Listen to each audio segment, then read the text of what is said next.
초등학교 시험 문제에 제가 한번 그 문제를 해보겠습니다. 아시는 분들은 빨리 대답을 해주시면 오늘 점심은 특별히 두 그릇을 드리도록 그렇게 하겠습니다. 이런 문제가 나왔습니다. 어떤 결심을 3일도 안 되어 바꿔버리는 이 마음을 작관로, 삼관로 뭡니까? 다 모르시나 봐요. 예? 작심삼일 틀렸습니다. 이 아이의 답은 작은 삼촌이었어요. 아마 이 작은 삼촌이 취직이 안 돼서 비정규직이거나 아마 집에서 이렇게 자주 이렇게 뭐 결심이 바뀌었는 듯합니다. 그래서 작은 삼촌인데 2013년 우리 한국에서 방영되던 연속극 직장의 신이라는 게 있었습니다.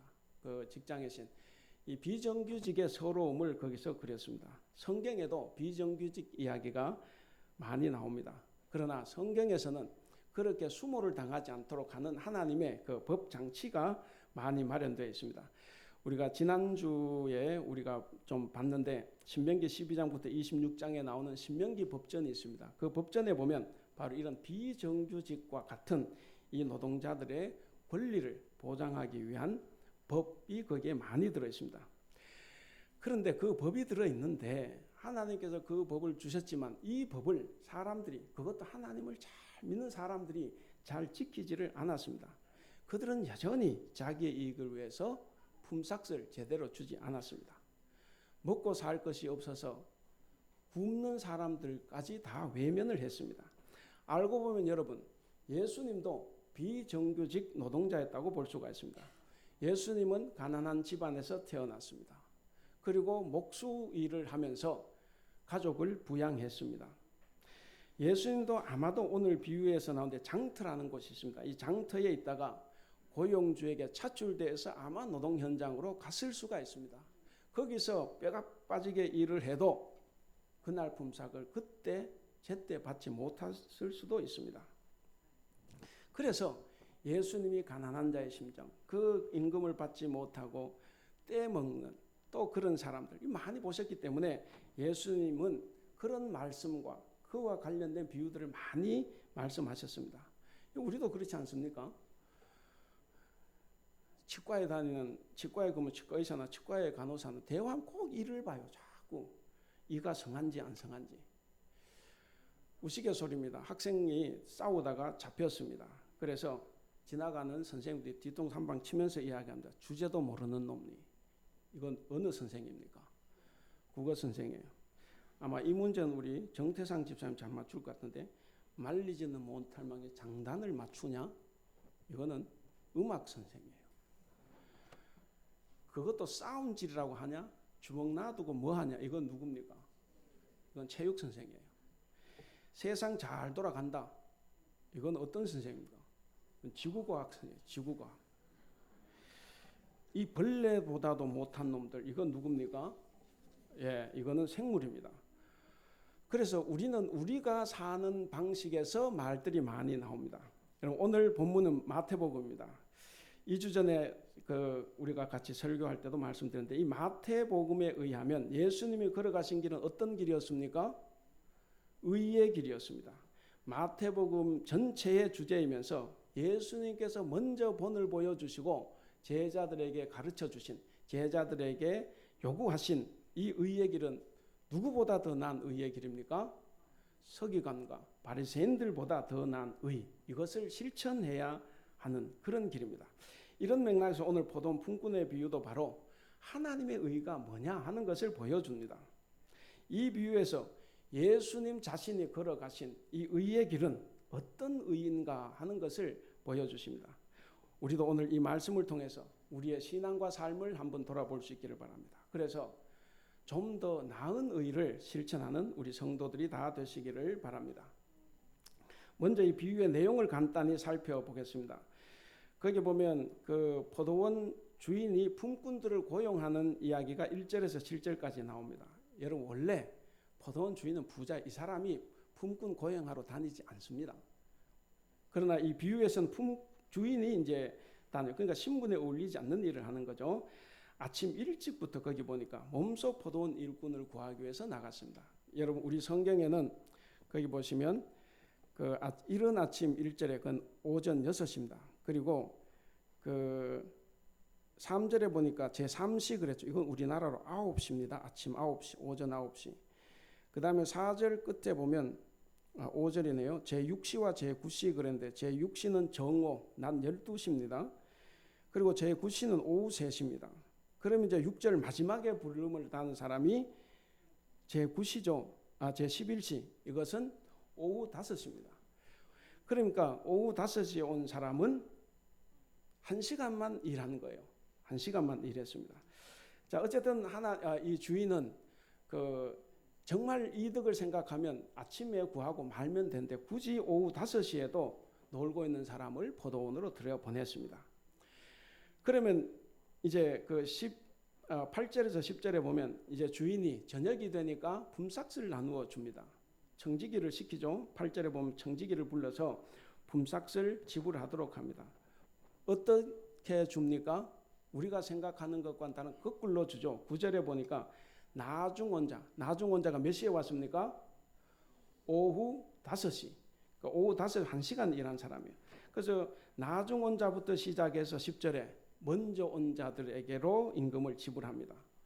여러분 오후 5시에 와서 1시간만 일한 사람이 먼저 한 데나리온을 받습니다. 이 한 데나리온은 어떤 돈입니까?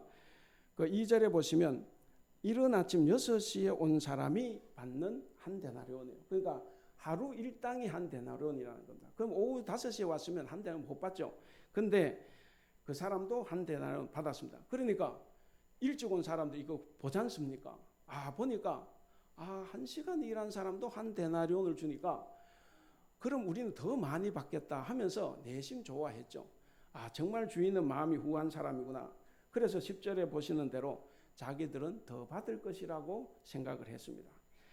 그런데 그 기대가 어떻게 됐습니까? 산산조각이 났습니다. 11절에서 12절에 보면 그래서 이른 아침부터 와서 하루 종일 일한 사람들이 이제 불만을 터뜨립니다. 그들은 자기의 품삯을 약속대로 다 받았습니다. 다 받았는데도 그들은 항의를 하고 있습니다. 항의하고 불만 터뜨리는 이유가 두 가지로 나와요. 첫째는 다른 사람보다 자기가 일한 시간이 더 많다는 거예요. 오후 5시 사람보다 훨씬 많이 했죠. 그 다음에 또 하나는 우리는 온종일 수고했고 더위를 견뎠다 하는 거예요. 그런데 어떻게 오후 5시에 온 사람을 같이 주냐 하는 겁니다. 여기에 대해서 이제 13절에서 15절을 보면 주인이 대답을 합니다. 주인이 대답을 하는데 13절, 14절 보면 임금 지불은 어떻게 됐다 합니까? 주인은 공평했다고 이야기를 합니다. 거기 보니까 친구여 내가 네게 잘못한 것이 없노라. 네가 나와 한 데나리온의 약속을 하지 아니하였느냐. 그래서 14절 네 것이나 가지고 가라 그랬습니다. 임금 지불은 공평했다는 거죠. 그리고 그렇게 지불한 주인의 뜻이 뭐냐? 내 뜻을 다시 한번 이야기합니다. 14절 중반에 보면 그렇게 되어 있죠. 네 것이나 가지고 가라 다음에 나중 온 이 사람에게 너와 같이 주는 것은 내 뜻이다 하는 거예요. 내 뜻이다. 그리고 15절에 이 주인이 아주 날카로운 질문 2가지를 이 사람에게 던집니다. 뭐라고 합니까? 15절 내 것을 가지고 내 뜻대로 하는 것이 뭐 잘못됐냐 하는 거예요. 그리고 또 하나는 내가 선하니까 네가 나를 악하게 보느냐 하면서 너희들의 불평이야말로 부당한 것이라고 주인은 이야기하고 있습니다. 여기서 주인의 대답도 2가지죠. 어쨌든 방금 보신 대로 하나는 처음의 약속, 2절 난 처음의 약속을 나는 지켰다는 거예요. 그러니까 너희들이 나에게 불공평하다 이야기할 게 없다는 거예요. 그러니까 너희들은 한 데나리온 만족하라는 이야기입니다. 그 다음 2번째는 뭡니까? 대답 2번째는 오후 5시에 와서 1시간만 일한 사람에게 내가 너희와 똑같이 대우하는 것은 내 뜻이라는 거예요. 그러니까 내가 내 것을 가지고 내 방식대로 사는데 뭐가 잘못이 있냐는 겁니다. 그러니까 이것은 너희들이 관여할 일이 아니라는 겁니다. 여러분 이 2번째 대답 5시 온 사람에게도 내가 내 뜻대로 한다. 이 2번째 대답에서 우리는 하나님의 은혜를 볼 수가 있습니다. 사실 이 나중 온 사람들은 한 데나리온 받을 그 처지가 못 되죠. 먼저 온 사람들의 품삯과 같은 그런 품삯을 받은 것은 주인의 은혜입니다. 주인의 은혜. 그렇다면 우리 성도 여러분, 이 먼저 온 사람들은 왜 불만을 터뜨렸습니까? 자기들은 자기가 약속한 걸 다 받았어요. 다른 작업장에 가면 그것도 안 준다고. 그런데 다 받았는데 왜 불만을 하냐 하는 겁니다. 이 말씀을 드리기 전에 오늘 이 비유에 나오는 하나님을 좀 살펴봐야 될 것 같습니다. 하나님, 이 비유에 나온 하나님 어떤 하나님입니까? 그러니까 주인이 하나님이죠. 이 주인이 하나님입니다. 그래서 사람들은 이 비유를 포도원 품꾼의 비유다 그렇게 하지만 사실 이 비유 제목이 잘못됐다고 해요. 그래서 어떤 학자들은 포도원 품꾼이 주인공이 아니기 때문에 자비로운 고용주의 비유 이렇게 해야 된다. 사실 그게 맞죠. 자비로운 고용주에 관한 이야기입니다. 그래서 이 포도원 주인 하나님을 나타내는데 여러분 이 비유 속에서 하나님은 어떤 분입니까? 제가 세 가지로 찾았는데 첫째는 허점투성이의 하나님입니다. 여러분 하나님은 상식을 뛰어넘는 여러 가지 행동을 보였어요. 자기가 고용하러 가는 것도 상식을 뛰어넘는 것이고 더더욱 비상식은 뭡니까? 임금 지불하는 방식이에요. 그리고 돈을 주는 것이 다 상식에서 어긋납니다. 그래서 상식에 어긋나기 때문에 우리에게 허점을 많이 노출시켰습니다. 여러분 우리 성경에 그 4절에 보면 포도원에 들어가 내가 너희에게 상당하게 주리라 그랬지 않습니까? 이른 아침에 온 사람은 한 달란트 약속이 됐습니다. 그러니까 그건 하루 일당이에요. 그러나 그 뒤에 온 사람들은 내가 상당하게 쳐줄 거니까 가서 일하라. 여기서 상당하게 이 말은 무슨 말이냐면 일한 만큼의 보상이라는 겁니다. 일한 만큼의 보상. 그러니까 일한 만큼의 보상을 해줄 거를 해놓고 스스로 뒤집었어요. 그렇잖아요. 스스로 뒤집었습니다. 그러니까 사람들에게 공격당할 또 공격할 빌미를 제공하셨습니다. 그래서 뭔가 하나님이 잘 안 맞아요. 이것은 하나님의 완벽한 이미지에는 뭔가 손상이 된 안 맞는 것처럼 보입니다. 왜 그랬을까 하나님께서. 그 다음 두 번째 하나님은 어떤 하나님이 하면 그래서 비난받을 수밖에 없는 하나님입니다. 그래서 사람들이 조직적으로 한 사람을 내세워가지고 주인에게 화살을 쏴댑니다. 이런저런 이유로 해서 하나님을 만만하게 봤어요. 정말 저 사람은 저 주인은 하나님은 상식도 모르고 이치도 모르는 분이라고 여겼습니다. 그래서 우리의 하나님은 어리석은 사람의 충고까지 받아야 할 처지로 전락하게 됐다는 겁니다. 여러분 가만히 생각해 보십시오. 하나님은 선악과 사건부터 시작해서 지금까지 사사건건 하나님의 책임으로 돌리는 이 사람들의 그 수법에 당해왔습니다. 하나님은 비난과 공격을 그렇게 해서 수도 없이 받았지만 하나님은 묵묵부답 마치 아무것도 안 하시는 것처럼 보일 때가 많아요. 그래서 세 번째 어떤 하나님이냐면 하나님은 보니까 그 13절에 보면 그 주인이 그 중에 한 사람이 대답하되 어떻게 부릅니까? 친구여 이렇게 부릅니다. 계속 당하고 계시던 하나님이 친구여라고 부르면서 역습을 시도합니다. 완벽한 논리를 가지고 하나님께 충고하려던 그 사람들에게 하나님은 하나님의 이치와 논리를 그 기준을 가지고 자신의 진면목을 드러내고 있습니다. 하나님은 항상 최종 순간에 자신의 모습을 드러내는 분입니다. 그러나 한 가지 아셔야 되는 것은 하나님의 이 역습이 결코 반대자를 제거하기 위한 것이나 반대자를 무한하게 하기 위해서 하는 것은 아니라는 겁니다. 오히려 모든 사람을 6이든 오후 5이든 모든 사람들을 다 하나님의 사랑으로 품으려는 그 보편적인 그 사랑 때문에 그렇게 하시는 겁니다. 그럼 이제 우리가 생각해 볼까? 아까 제가 여쭙지 않습니까? 왜 자기의 것을 다 받아놓고도 주인에게 불만을 터뜨리냐 하는 것입니다. 왜 그렇습니까? 그들의 불만은 자신들을 가장 나중에 온 사람과 같이 대우했기 때문에 불만이 난 거예요. 여러분 만약에 이 사람들이 자기들과 주인과의 관계만 딱 생각하면 감사하죠.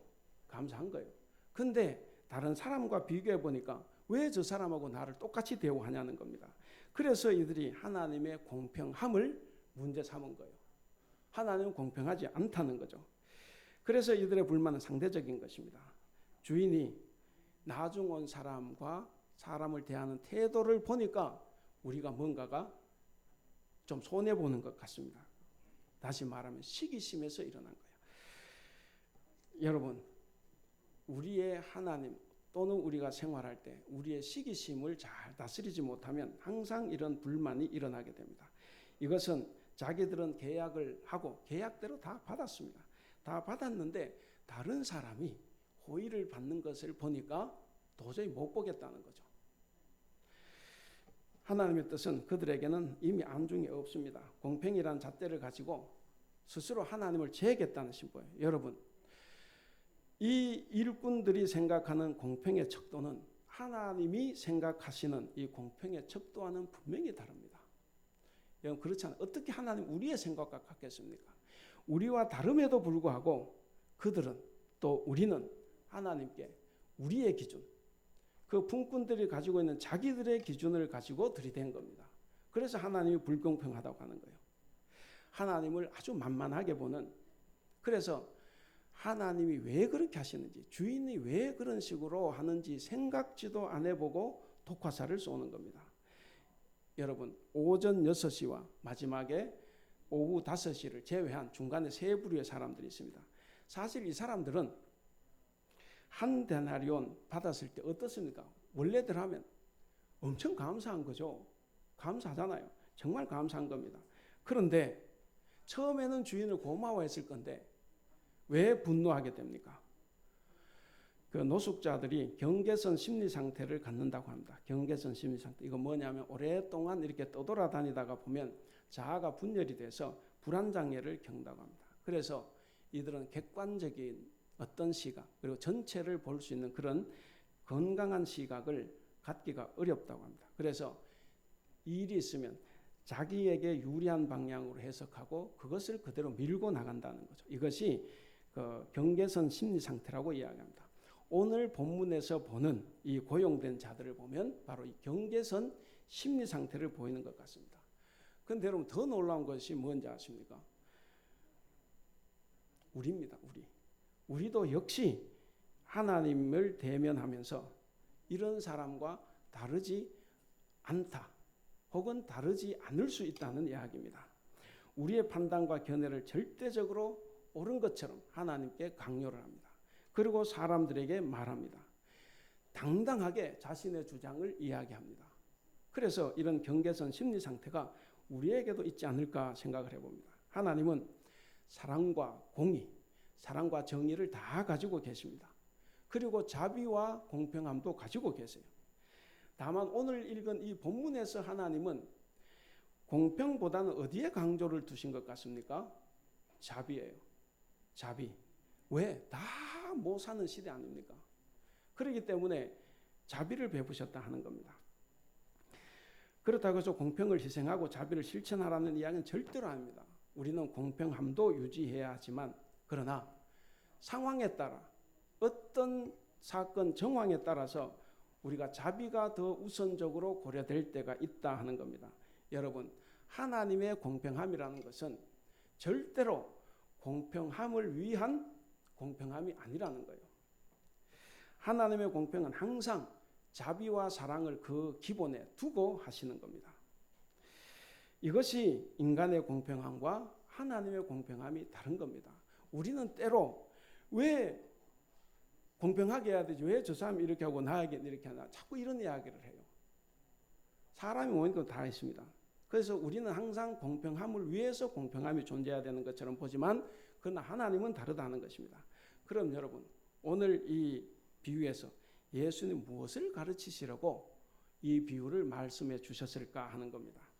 오늘 16절에 보시면, 마지막 16절에 보시면, 이와 같이 나중된 자로서 먼저 되고 먼저 된 자로서 나중된다, 이런 이야기가 있습니다. 주인이 오후 5시에도 장터에 나가봤습니다. 소위 인력시장에 나가보니까 아직도 거기에 노는 사람이 있었어요. 그래서 주인이 묻죠. 뭐라고 묻습니까? 너희는 어찌하여 종일토록 여기서 놀고 서 있느냐 그랬습니다. 그러니까 거기 놀고 서 있는 자를 어떻게 대답했습니까? 우리를 품꾼으로 고용해 주는 사람이 아무도 없습니다. 그랬어요. 여러분 이 정도 되면 이 사람들 어떤 사람일 것 같습니까? 고용주들이 아무도 이 사람들을 고용하지 않았습니다. 도대체 어떤 사람이었을까? 그래서 이 말이 대단히 중요한 겁니다. 여기에 예수님의 의도가 들어있다는 겁니다. 분명히 다른 고용주들은 무가치한 자로 여겨서 거절된 사람들입니다. 뭔가 보면 좀 못되게 생겼거나 좀 뺀질뺀질하게 생겼거나 아니면 장애를 가지고 있거나 하여간 어떤 것에 의해서 이 사람들을 일을 시키면 오히려 일에 방해를 받을 수 있는 그런 사람들. 그래서 거절된 사람들입니다. 그러니까 나중에 온 사람들은 어떤 사람입니까? 일할 수 있는 자격이 없는 사람들이에요. 이 자격 없는 사람들이 종일 일한 사람들과 같이 똑같은 상을 받게 된다는 이야기가 여기 핵심 포인트입니다. 여러분, 그러니까 이 나중 온 자는 시간적으로 나중이겠습니까? 아니면 가치에서 나중이겠습니까? 시간적 나중이 아니에요. 시간적인 나중이 아니라 서열에서 나중이고 가치에서 나중이라는 겁니다. 이들은 예수님이 하나님의 나라로 초청한 바로 세리와 창기들 같은 사람입니다. 다른 사람들이 옳지 못한 사람으로 여겼던 이 품꾼들에게도 예수님은 너희들도 똑같이 가서 일을 하라라고 초청을 한 것입니다. 그러니까 이 비유의 근본적인 주장은 뭡니까? 하나님의 은혜가 나중 온 자에게도 똑같이 허락된다 하는 것입니다. 여러분, 심지어 오후 5시가 넘어서 들어온 사람, 쓸모없고 가치 없는 사람들일지라도 제자들보다 먼저 제자들이 받는 상을 받는다 하는 것입니다. 이런 의미에서 나중된 자들이 먼저 되고 먼저 된 자들이 나중된다 하는 겁니다. 여러분, 이 말씀에서 이 비유에서 핵심은 뭐겠습니까? 주님은 우리에게 은혜를 베푸시는 분, 주님은 인자하신 분, 이런 뜻입니다. 동일한 임금을 지불하는 것은 누구의 뜻입니까? 주인의 뜻이에요. 하나님의 뜻입니다. 온전치 못한 사람을 도와주는 이 돕는 의가 누구보다 더 나은 의입니까? 서기관과 바리새인보다 더 나은 의예요. 우리가 우리의 방식대로 살면 우리는 서기관과 바리새인 같은 사람입니다. 그래서 제가 많이 말씀드리지만 하나님의 말씀대로 사는 것이 결코 쉽지 않다. 그러나 우리는 그렇게 살아야 됩니다. 여러분은 어떻게 하나님을 대해오셨습니까? 여러분들도 나중에 온 자들과는 다른 차별적인 보상을 혹시 요구하거나 혹은 암시하지는 않았습니까? 혹시 그러지 않았습니까? 교회 나온 지 오래됐고 내가 세례교회 교회에서 여러 가지 봉사를 많이 하기 때문에 나는 더 주목받아야 되고 나는 더 상을 받아야 되고 혹시 그런 생각 안 해보셨습니까? 그래서 일찍 온 이 사람들이 자신의 생각과 판단이 정의라고 생각을 하고 하나님에게 항의한 거예요. 그러나 우리가 잘 아는 대로 그들 속에는 흑심이 있습니다. 여러분, 우리 역시도 뭔가 공평을 내세우지만 따져놓고 보면 공평을 내세우는 것이 아니라 자기 자신의 마음속에 뭔가 다른 게 있어요. 왜 나는 안 시켜주냐? 왜 나는 상을 덜 주냐? 이런 흑심이 다 들어있습니다. 하나님은 우리에게 상식을 넘어섬으로써 허점을 보이셨어요. 그리고 또 그것을 곧바로 보여주지 않았어요. 그 뜻을. 그래서 그리고 우리들로부터 온갖 비난을 받았습니다. 여러분, 왜 그렇게 하십니까? 하나님은 하나님이시라면 좀 당당하고 좀 완벽하게 무엇인가 하지 왜 그렇게 허점을 보이시냐 하는 겁니다. 사랑하는 우리 성도 여러분, 하나님은 고정된 이미지를 갖고 계시는 분이 아닙니다. 여러분들의 머릿속에 갇혀있는 하나님이 아니에요. 하나님은 자유로운 분이십니다. 왜 그러냐? 하나님은 살아계신 인격체이기 때문에 그렇습니다. 하나님은 우리와 끊임없이 생동감 있는 관계를 원하십니다. 우리의 의식과 생각 속에서 하나님 자신의 구체적인 모습이 드러나기까지 우리에게 허점을 보이시기도 합니다. 그리고 비난과 불평을 받기도 해요. 그렇지만 그것을 통해서라도 하나님은 우리가 하나님께로 다가오기를 기다린다 하는 겁니다. 여러분은 하나님을 어떤 분으로 체험하고 있습니까? 하나님이 결국 우리의 비난을 견디시면서 우리를 역습해 오는 것을 경험해 보지는 않았습니까? 우리는 우리의 완벽한 논리를 가지고 하나님을 충고하려고 했습니다. 하나님은 그러나 하나님의 논리를 가지고 우리 앞에 진면목을 드러내신 적은 없습니까? 우리는 우리의 잣대를 가지고 공평을 주장했을지 모르지만 하나님은 그 공평과 정의에 사랑을 더했습니다. 그 사랑을 더해서 우리를 설득하려고 하시는 겁니다. 그래서 오늘 그 본문대로 못된 우리에게 정말 부끄럽게도 우리가 부끄럽게도 친구여 하고 대해주십니다. 하나님은 여전히 그 사람을 친구로 대하는 겁니다. 그래서 친구여라고 부르시면서 우리를 참 부끄럽게 만드는 분입니다. 이제 우리 자신을 돌아볼 수 있기를 바랍니다. 여러분, 우리는 아마 다른 사람들과 비교해서 하나님의 이 선하신 뜻을 거부했을지 모릅니다. 그러나 이제는 무엇보다 다른 사람과 비교하지 말고 하나님과 여러분 관계에만 초점을 맞추시기를 바랍니다. 하나님은 우리 각 사람마다 다 거기에 맞는 사랑, 은혜, 은총을 다 베풀어 주셨습니다. 그래서 하나님께 혹시 다른 사람에게 베풀어 주는 그 호의에 대해서 여러분 시비하지 않고 관심 갖지 않기를 바랍니다. 하나님께 우리의 잣대로 하나님을 충고하지만 그러나 하나님께서는 우리를 사랑과 은총으로 이끌어 주십니다. 우리 성도님들께서 성경을 읽을 때 그렇게 읽을 수가 있습니다. 자신은 좋은 편에 속하는 인물이라고 생각하고 그와 동일시하는 경향이 있습니다. 예를 들어 사울과 다윗 그러면 나는 다윗이다 이렇게 생각하는 거죠. 이 비유에서도 우리는 오후 5시에 포도원에 들어온 자는 아니라고 생각할 겁니다. 그러나 여러분 예수님의 의도를 한번 생각해 보시기 바랍니다. 예수님이 이 비유를 말씀하실 때 여러분들과 동일시하고 싶지 않은 그 인물이 혹시 예수님께서는 그게 여러분들이라고 지적하는 것 같지 않습니까? 우리는 사실 1달란트 맡은 사람입니다. 그리고 1만 달란트 빚을 주인으로부터 탕감을 받았음에도 불구하고 나에게 100데나리온 빚진 자도 용서해 주지 못하는 그 앞에서 벌벌 떠는 그런 완악한 사람일 수가 있습니다. 우리는 거지 나사로를 문전박대한 그런 부자일 수 있어요. 그리고 머리를 고쳐 세우고 자기가 의롭다고 기도하는 그 바리새인일 수가 있습니다. 그런데도 여러분들을 보고 하나님께서 너는 용서할 줄 모르는 관원 같다. 너는 바리새인과 같다. 너는 거지도 돌보지 않는 그런 부자 같다. 이렇게 말하시면 여러분 어떻게 하시겠습니까? 아마 겸손히 받아들일 수도 있고 화를 낼 수도 있습니다. 여러분 만약에 화를 낸다고 하면 여러분들은 성경을 잘못 읽고 있는 것입니다. 성도 여러분, 이 비유를 통해서 우리가 배울 교훈은 무엇이겠습니까? 가장 중요한 것 천국입니다. 천국은 은혜의 세계라는 겁니다.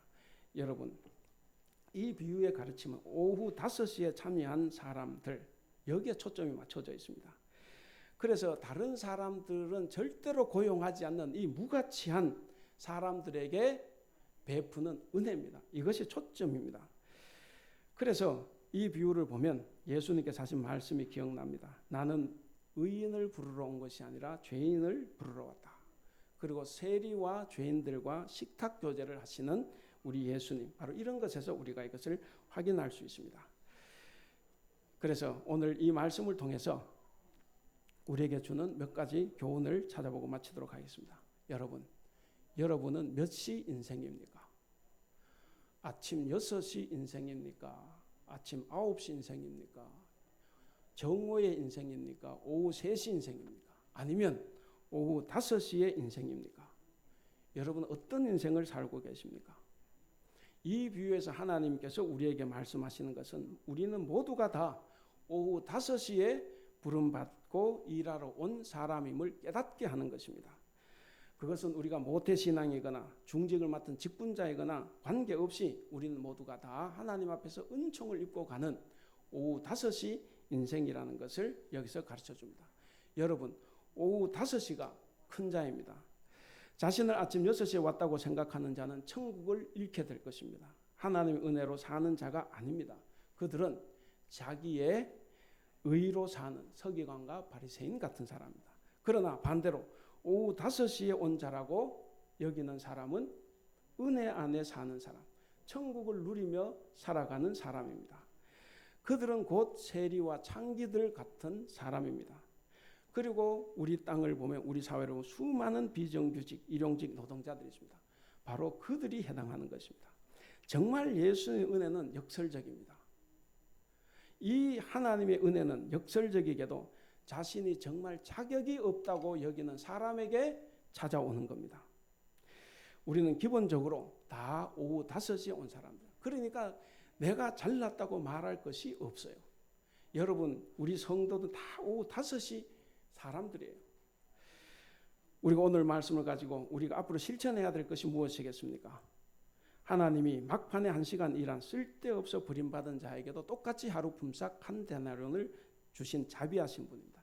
여러분, 생각해보면 나 같은 죄인도 예수님이 살려주셨습니다. 이것이 진정한 복음이에요. 이게 오후 5시 인생입니다. 만일 하나님께서 우리의 죄를 따진다고 하면 어떻게 되겠습니까? 그래서 저는 천만다행이라고 생각합니다. 그래서 제가 지금 살고 있지 않습니까? 여러분, 하나님께서 내 죄를 따진다고 하면 내 죄오는 불을 보듯 뻔합니다. 여러분들도 천만다행이라고 생각을 하셔야 됩니다. 그렇기 때문에 이 천만다행인 우리 인생, 이 오후 5시에 성도는 이 내용을 실천해야 됩니다. 우리는 주님의 포도원인 이 교회에서 맡겨진 일에 최선을 다해 살아야 됩니다. 그것이 오후 5시 인생입니다. 그리고 남과 비교해서 불평하지 않기를 바랍니다. 남을 비판하지 않기를 바랍니다. 우리는 주님의 큰 은혜를 받고 용서를 받았습니다. 그렇기 때문에 여러분도 용서를 해야 됩니다. 여러분, 시간이 지나고 나면 그 용서하지 못했던 그 시간들이 너무 후회가 되고 아파요. 여러분, 하루라도 빨리 우리가 용서하고 용서를 빌고 화목해지면 모든 것이 다 아름답습니다. 여러분, 우리에게는 시간이 그렇게 많지가 않습니다. 그래서 결단하실 만할 때 결단하셔서 우리가 다 포도원 안에서 우리가 즐겁게 잔치를 벌이는 우리 대북교회 그리고 대북교회 성도들이 되시기를 바랍니다. 기도하겠습니다.